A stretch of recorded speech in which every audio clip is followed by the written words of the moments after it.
Alors à part ça, un papier très intéressant dans Le Point.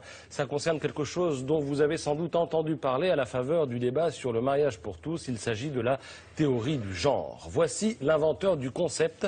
Il s'appelle John Monnet, c'est un psy néo-zélandais et pour lui, on ne naît pas homme ou femme, garçon ou fille, mais on choisit de devenir l'un ou l'autre hors de toute réalité corporelle. Et on apprend dans Le Point, sous la plume d'Émilie Lanaise, qu'un jour, notre gourou a vu débarquer dans son cabinet des parents paniqués. Ils avaient des jumeaux, ils ont voulu les faire circoncire et la circoncision de David, l'un des deux enfants, par cautérisation électrique, a échoué. Le pénis de l'enfant a brûlé. Alors le gourou voit dans cette fatale mésaventure l'occasion de démontrer que le sexe biologique est un leurre, que la chose est arbitraire.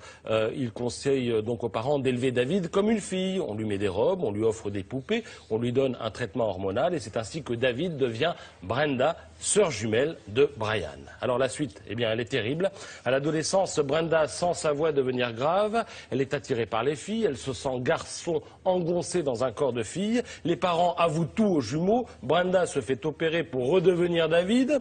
Il finit par se marier, mais ça ne va pas du tout et l'histoire se termine tout simplement par le suicide des jumeaux. Voilà, tragique, oui, les deux jumeaux. Celui qui était concerné par le changement de sexe. Le médecin, où il est, lui, il va bien? Le médecin, lui, il va très bien. Enfin, la théorie date de 1955, sauf qu'elle est aujourd'hui reprise à l'envi par tout un tas de gens. Donc, je signale l'existence de ce papier qui est à la fois tragique et passionnant. Papier, donc, sur les expériences d'un gourou qui ne s'est d'ailleurs jamais vanté de cette histoire. Histoire dont parlent très peu, je trouve, les promoteurs de la théorie du genre.